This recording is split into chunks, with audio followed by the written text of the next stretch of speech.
pagi. Selamat pagi, Bu. Baik, pada hari ini Ibu akan melakukan bimbingan klasikal ya. Baik, Bu. Baik, sebelum mulai materi, kita berdoa dulu. Baik, teman-teman bisa berdiri. Sebelum memulai kegiatan, alangkah baiknya kita berdoa terlebih dahulu. Berdoa menurut agama dan kepercayaan masing-masing. Berdoa dimulai.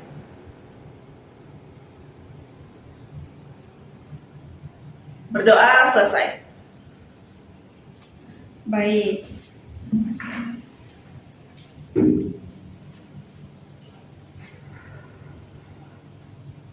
Apakah PowerPoint-nya sudah terlihat dengan jelas? Sudah, Bu. Ada yang bisa membaca tidak judulnya? Saya, Bu. Silahkan. Judulnya yaitu Remaja dan Media Sosial, menjadi pengguna cerdas dan bertanggung jawab, perangi child grooming dan pelecehan online. Baik, judulnya adalah Remaja dan Media Sosial menjadi pengguna cerdas dan bertanggung jawab, perangi child grooming dan pelecehan online. Terima kasih ya Dini. Baik, sebelum kita memulai materi, ada baiknya kita berkenalan dulu ya. Perkenalkan, nama saya Dutoy Sri Wulandari. Adik-adik semua bisa manggil saya Bu Wulan. Tapi sepertinya saya belum mengenal adik-adik semua nih. Sepertinya kita berkenalan satu persatu dulu ya, mulai dari sini. Berdiri? Ya boleh. Baik, perkenalkan nama saya Putri Kanjeng Lestari, biasa dipanggil Uti. Terima kasih. Selanjutnya Dini. Perkenalkan, nama saya Mika Dini Cahyani, biasa dipanggil Dini. Baik, Ibu, perkenalkan nama saya Kadek Udi Mahendra. Baik, perkenalkan Bu, nama saya Denny Serawan, biasa dipanggil Kenny. Baik, perkenalkan nama saya Iko Mahswar Sadanengka, biasa dipanggil Suar. Perkenalkan nama saya Kadek Priskanti, biasa dipanggil Mika. Baik, terima kasih ya sudah memperkenalkan dirinya. Sekarang saya akan memulai presentasi materinya. Sebelumnya saya ingin bertanya dulu. Anak-anak semua ini pasti sudah memiliki sosial media ya? Sudah. Nah, biasanya pertama kali memiliki sosial media itu di umur berapa sih? 14 ya. Lalu Putri di umur berapa? Aku sekitar 14-15. Ya, lalu ini SMP. Kalau saya waktu SMP, Bu, mulai SMP. SMP ya. Ken di umur berapa? Di kelas 6 SD lah pokoknya. Oh iya. Lalu Suar? Di SMP kelas 2. Oh baik. Dapat diketahui bahwa anak-anak semua ini memiliki sosial media di saat umur yang belum legal ya. Iya, Bu. Ya. Jadi media sosial adalah suatu media untuk bersosialisasi satu sama lain, dilakukan secara online yang memungkinkan manusia untuk saling berkomunikasi tanpa dibatasi ruang dan waktu ya. Jadi kalau di zaman sekarang itu kita bersosial tidak perlu lagi bertemu dengan teman secara langsung, bisa dengan handphone saja, sosial media sudah sangat gampang ya. Nah, selain itu sosial media di zaman sekarang ini sudah seperti kebutuhan primer ya untuk kita ya. Sosial media ini digunakan saat masih sekolah, lalu juga bekerja, nanti kita memerlukan sosial media. Biasanya kalau waktu sekolah itu digunakan saat masa MOS ya, benar nggak? Benar. Ngepost foto gitu kan, lalu nanti kalau sudah bekerja biasanya itu dilihat oleh HRD bagaimana sebenarnya kita menggunakan sosial media gitu. Jadi itu bisa menjadi syarat untuk mendapatkan pekerjaan. Ya, media sosial ini pastinya memiliki dampak positif dan juga dampak negatif ya. Kira-kira ada tidak yang merasakan dampak positif dan dampak negatif dari sosial media? Ada Bu saya. Ya, silakan. Kalau menurut saya merasakan dampak positif dari sosial media, yaitu saya bisa berkomunikasi dengan teman-teman saya yang jauh tanpa perlu untuk bertemu secara langsung, dan itu menghemat waktu dan juga biaya Ibu. Betul sekali ya, itu yang dirasakan oleh Nindi. Betul sekali, di dampak positif sosial media ini kita bisa merasakan kemudahan secara komunikasi dan koneksi gitu ya.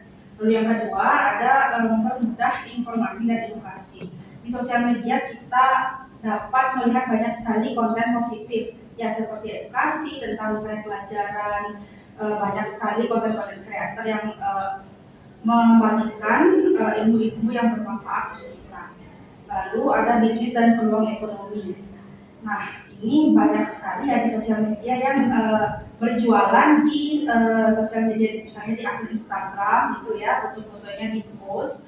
Lalu misalnya nih di Twitter, misalnya ada thread yang sangat menarik gitu ya, dibaca 2-3 thread, lalu di bawahnya udah ada yang jualan gitu Iya. jebakan thread ya. Lalu di sosial media kita juga dapat melakukan kreativitas dan ekspresi diri. Misalnya ada konten kreator make up ya, dia membagikan kreativitasnya dan mengekspresikan dirinya secara bebas gitu. Tanpa ada orang yang menjudge gitu kan. Lalu yang kelima ada gerakan sosial dan aktivisme. Nah, yang paling ramai sekarang itu kan ada gerakan sosial boykot ya, saya kan dengar Bu.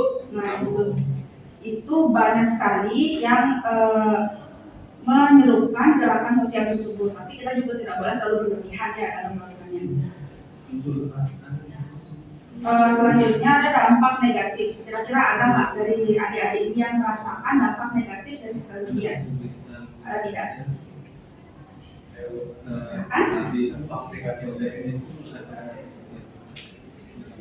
sosial media itu bisa seperti kalau misalnya kedua itu konten-konten yang tidak pantas. Dan yang terakhir mungkin tuh kita pun jadi memiliki sebuah standar yang tidak sesuai dengan kita, standar orang, standar yang jelas standar TikTok lah. Betul sekali ya. Dampak negatif dari sosial media itu seperti yang dikatakan Ken, ada yang seperti kecanduan dan gangguan kesehatan mental. Nah, di sosial media itu berasa nggak kalian kalau misalnya kita scroll sosial media itu udah nggak berasa waktunya 2-3 menit itu udah nggak berasa gitu. Iya Bu. Ya. Lalu yang kedua cyberbullying dan pelecehan online. Nah, tadi siapa yang sudah menjelaskan, Ibu siapa yang sudah menjelaskan cyberbullying? Ini Ya, masih ingat ya. Lalu ada konten negatif dan misinformasi. Banyak sekali konten-konten negatif dan misinformasi ya, terutama di TikTok, karena TikTok itu kan bentuknya video. Jadi sedikit cuplikan saja yang membuat orang misinformasi, akan ada ini negatif gitu ya, stigma negatif gitu. Lalu yang keempat, perbandingan sosial dan kecemasan seperti yang dikatakan Ken tadi.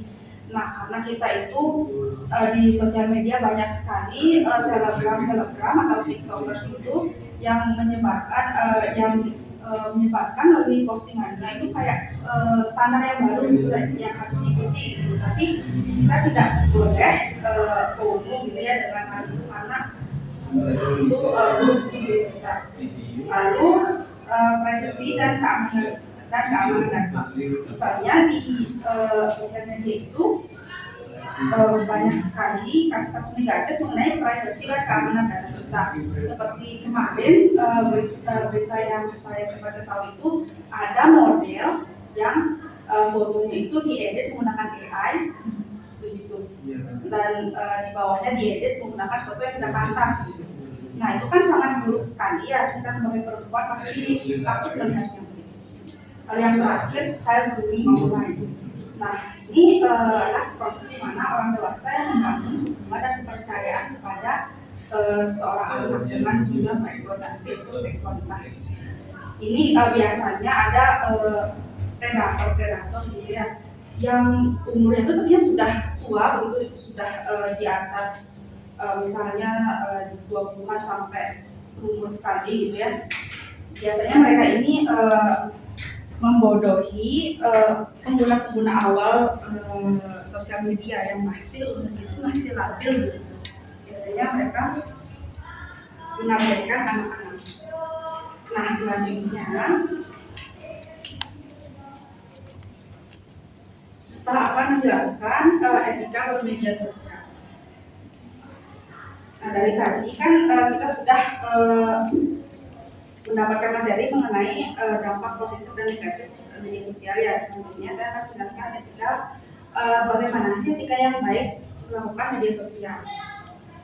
Yang pertama ada hormati privasi orang lain. Mungkin ini terdengar simpel sekali ya, tapi ada baiknya kita ketika memfoto orang atau memvideokan itu harus sesuai dengan izin orangnya. Kalau memang mau disebarkan di media sosial, lalu juga nomor telepon. Gitu.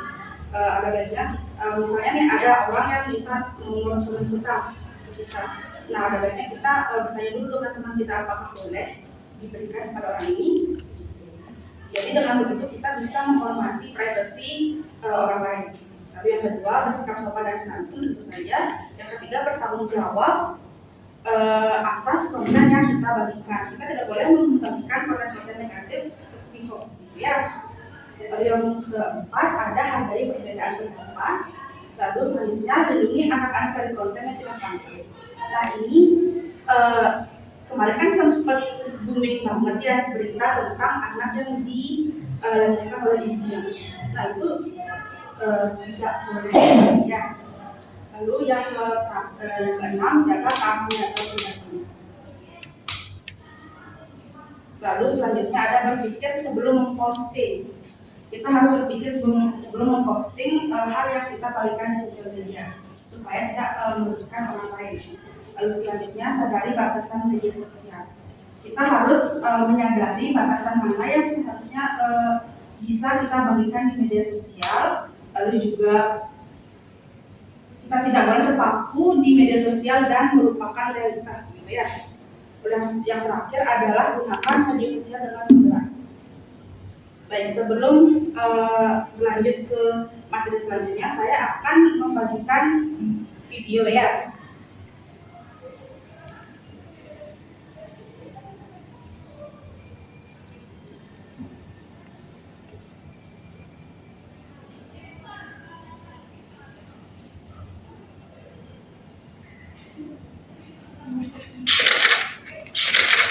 Silahkan disimak ya. Suara hati seorang istri. Mungkin kalian sudah tidak asing lagi mendengar kalimat tersebut. Bukan. Di sini kami tidak bermaksud untuk menyuarakan hati seorang istri, tapi itu merupakan salah satu judul sinetron yang akhir-akhir ini sedang ramai diperbincangkan. Sinetron tersebut bercerita mengenai seorang lelaki dewasa yang memiliki 3 orang istri dengan latar belakang cerita perkawinan anak. Bahkan ada adegan di mana seorang pemeran sinetron ini mengalami pemaksaan hubungan badan. Dan parahnya lagi, yang menjadi pemeran istri ketiga dalam sinetron tersebut ternyata masih di bawah umur. Yap, dia masih berusia 15 tahun. Terus, kenapa sih gitu aja kok jadi ramai? Kan itu juga kebetulan. Kan dia cuma berperan. Kenapa masyarakat jadi baperan?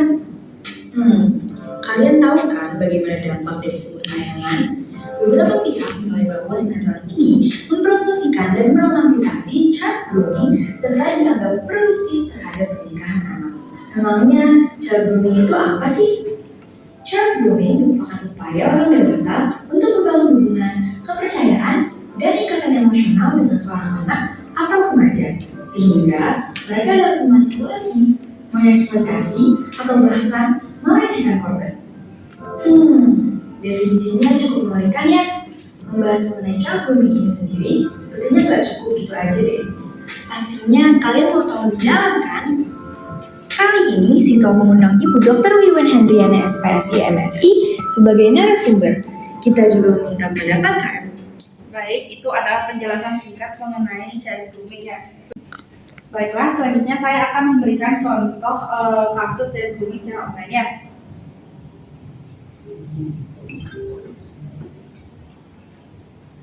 Silahkan disimak dengan baik.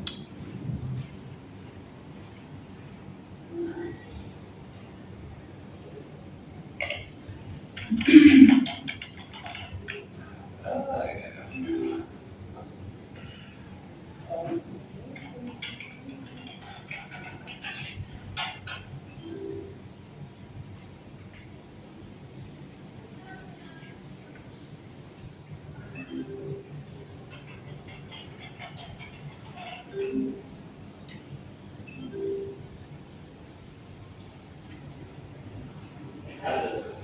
well, it's pretty simple, really. There's no secret to it. Basically, just go in, go to the places where people like to go, and get some. Oh, we're just friends, but he's so cool. I mean, we talk all the time. He's on the JV football team, and he's in that science club that I've been wanting to get into, so, and we have some mutual friends. All get it, this is all trust, there's a mutual friend that you can, do it. So I haven't seen him around, but I think we might have bumped into each other. I do.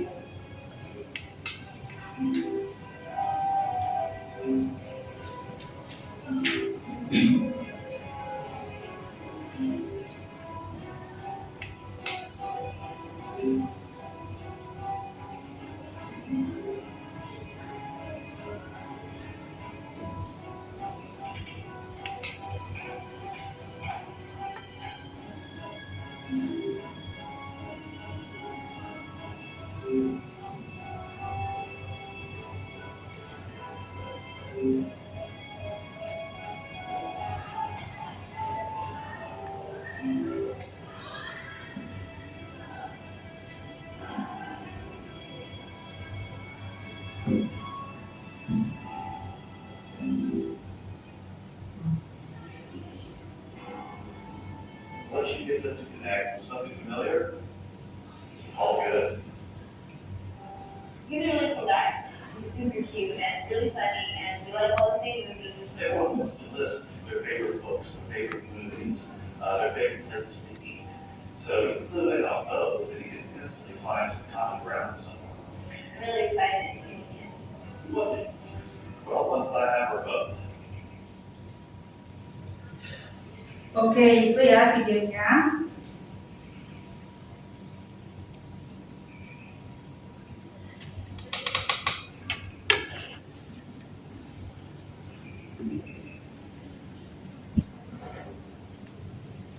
Nah, tadi kan saya sudah menyampaikan 2 video ya.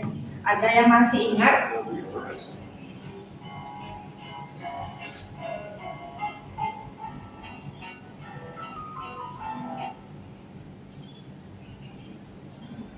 Tadi kan saya sudah menyampaikan 2 video ya. Ada tidak yang masih ingat mengenai definisi dari child grooming di video pertama? Baik, ada yang mau baca tidak tanda-tanda dari child grooming? Saya, Bu. Baik, silakan Dini. Baik, tanda yang pertama yaitu pemberian hadiah, yang kedua permintaan rahasia, yang ketiga interaksi intens, dan yang terakhir komunikasi yang tidak pantas serta melakukan manipulasi dan pengancaman. Baik, betul sekali ya, terima kasih ya Dini. Nah, di tanda yang pertama itu pemberian hadiah. Pemberian hadiah ini biasanya tanpa gini ya, tanpa alasan gitu, kayak terkesan cuma-cuma gitu kan. Nah, ketika kita yang orang dewasa mendapat hadiah tanpa cuma-cuma ini kan masih berpikir ya, kenapa ya dia ngasih saya hadiah? Tapi kalau anak-anak, mereka masih labil gitu ya, masih mudah untuk ditipu, dijerat gitu. Lalu yang kedua, permintaan rahasia. Misalnya si orang dewasa ini meminta permintaan yang rahasia yang tidak boleh diketahui oleh orang lain. Nah, yang selanjutnya interaksi intens. Biasanya di interaksi intens ini si orang dewasa sering berinteraksi dengan anak secara intens dan pribadi. Lalu yang terakhir, komunikasi yang tidak pantas serta melakukan manipulasi dan pengancaman.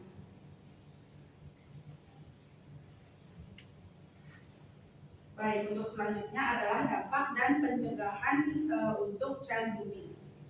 Dampak yang pertama untuk child grooming itu biasanya ada trauma psikologis. Anak yang menjadi korban bisa mengalami trauma psikologis yang mendalam ya, karena dia terjadinya saat si korban ini masih di usia anak-anak, di usia perkembangannya. Lalu Yang kedua, kerusakan kepercayaan. Kepercayaan anak terhadap orang dewasa, terutama otoritas, bisa rusak secara permanen sehingga si anak ini menjadi lebih tertutup akan dirinya. Lalu yang selanjutnya, keterasingan sosial. Anak mungkin akan menarik diri dari lingkungannya karena merasa sudah tidak pantas begitu ya, sudah merasa buruk akan dirinya sendiri. Lalu yang selanjutnya, masalah kesehatan. Selain masalah psikologis, anak juga mengalami masalah kesehatan fisik akibat pelecehan gitu ya.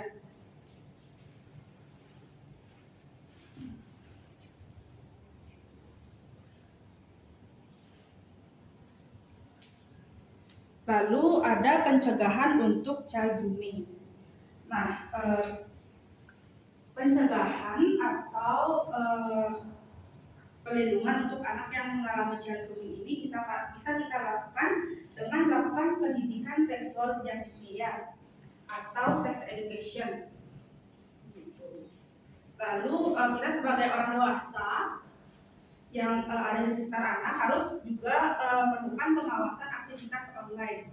Jadi kalau si anak ini masih di usia yang belum legal, sebaiknya kita selalu mengecek rutin apa yang dia lakukan di sosial media, begitu. Lalu kita juga harus melakukan komunikasi terbuka dengan si anak ini atau remaja ini, karena jika kita abai terus juga menyepelekan apa yang disampaikan oleh si anak ini tidak akan mau terbuka dengan apa yang dia sudah lakukan atau alami gitu ya. Lalu yang keempat adalah pengetahuan tentang tanda-tanda dari child grooming.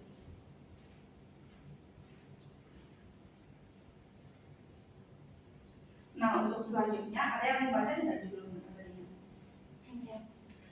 Baik, silahkan Putri. Mengenal pelecehan online, bentuk pelecehan dan sumber bantuan bagi korban. Baik, pelecehan online. Ada yang pernah dengar tidak pelecehan online sebelumnya? Pernah ya, setidaknya sekilas saja masih pernah.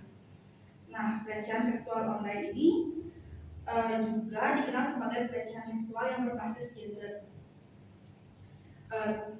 Pelecehan ini tindakan yang dilakukan melalui medium teknologi dengan niatan atau maksud melecehkan korban berdasarkan gender atau seksual korban. Adapun bentuk-bentuk pelecehan seksual online, yaitu yang pertama ada pesan atau komentar yang tidak diinginkan. Biasanya si korban ini mendapatkan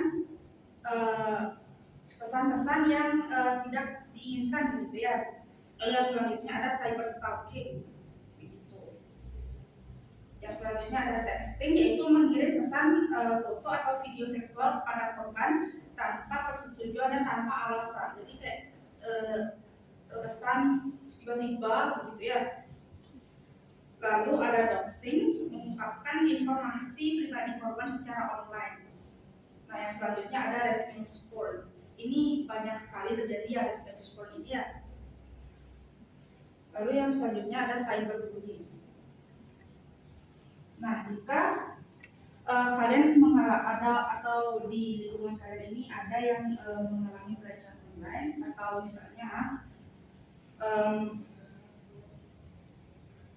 dilecehkan gitu ya, kalian harus memberitahukan ada beberapa hal yang dapat dilakukan oleh korban.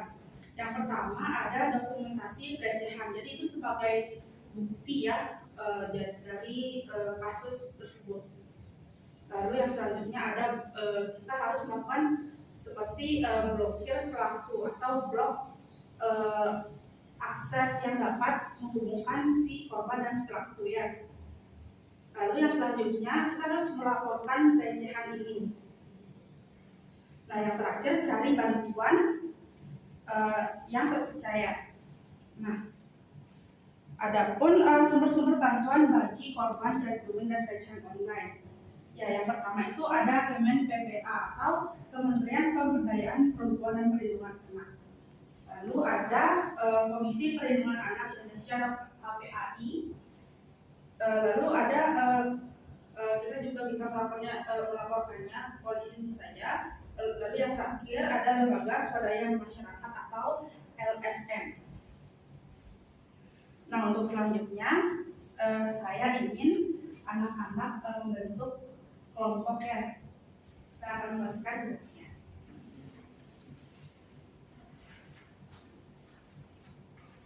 Bisa dibentuk 2 kelompok ya. Ya, Bu.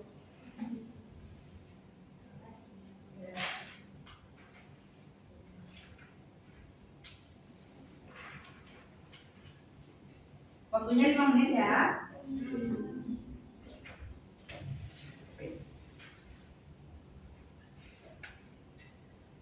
Baik, apakah anak-anak semua sudah selesai berdiskusi kelompoknya? Sudah. Baik, siapa yang mau maju duluan? Silahkan, Putri. Baik, jadi di sini dari kelompok saya akan membacakan hasilnya, di mana adapun situasinya yang yaitu Aldo seorang pria dewasa berusia 30 tahun yang sedang menjalin kedekatan dengan Ani. Di mana Ani merupakan seorang remaja berusia 14 tahun.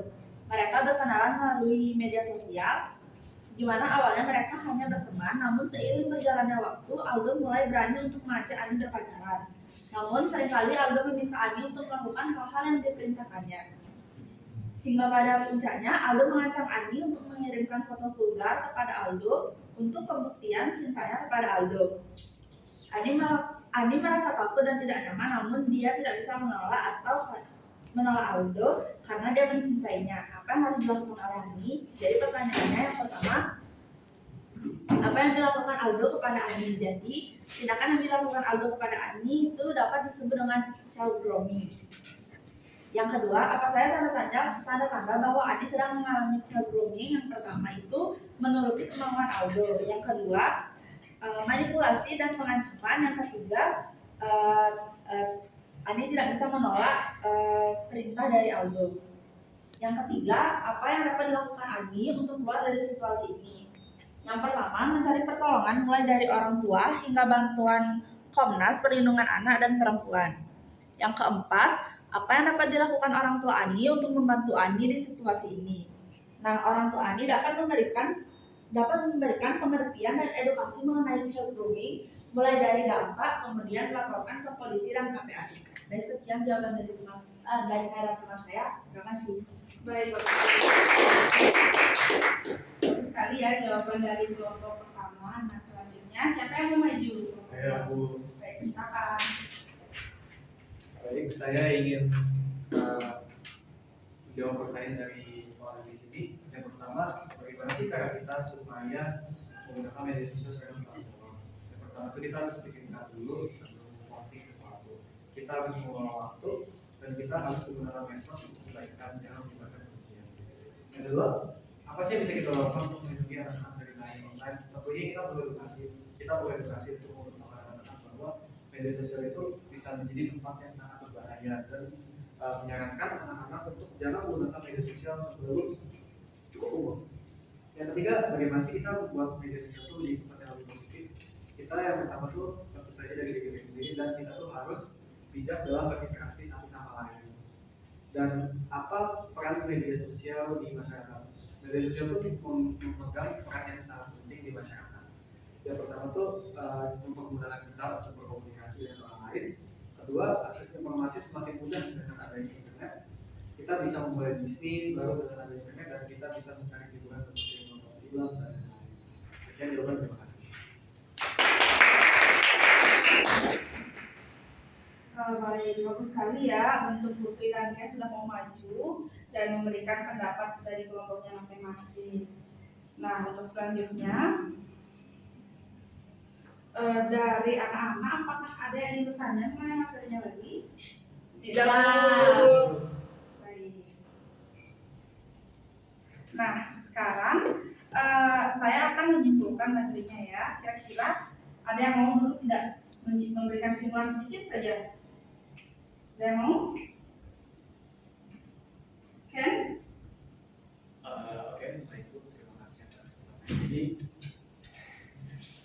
Dari apa yang sudah kita diskusikan, kita tidak mau ini media sosial ini adalah sebuah tempat di mana kita tuh bisa mengekspresikan diri kita sendiri. Kita bisa memulai banyak sekali informasi dari media sosial. Kita bisa cari pengangguran, informasi yang sangat luas, bahkan mungkin kita mendapatkan informasi yang tidak ada di sekolah. Tapi media sosial itu seperti pedang bermata dua, kita pun juga bisa merasakan dampak negatifnya seperti yang ibu sudah ceritakan, child grooming, sexting, pokoknya konten-konten yang tidak senonoh. Pokoknya media sosial itu tuh juga mempunyai dampak buruknya juga. Kita sebagai orang yang berakal dan budiman, kita tentu saja perlu untuk memfilter konten-konten yang kita akan konsumsi. Jadi itu saya sih Bu. Baik, bagus sekali ya untuk Ken ya. Baik, saya akan menambahkan sedikit ya di materi child grooming-nya. Nah, untuk child grooming ini kita harus memahami ya child grooming ini karena ini adalah persoalan yang serius begitu. Lalu kita juga harus memahami dampak-dampaknya begitu, bagaimana cara mengatasinya begitu ya. Baik, sepertinya pertemuan hari ini kita bisa tutup sampai di sini saja. Untuk ketua kelas bisa tutup ya. Baik, teman-teman bisa berdiri. Nah, sebelum kita menutup kegiatan pada hari ini, langkah baiknya kita berdoa terlebih dahulu, karena tadi juga kita awali dengan doa. Berdoa menurut agama dan kepercayaan masing-masing, berdoa dimulai. Berdoa selesai. Aturang Parama Santi. Om Santi Santi Santi Om. Baik, terima kasih ya anak-anak untuk perhatiannya. Terima kasih, Bu.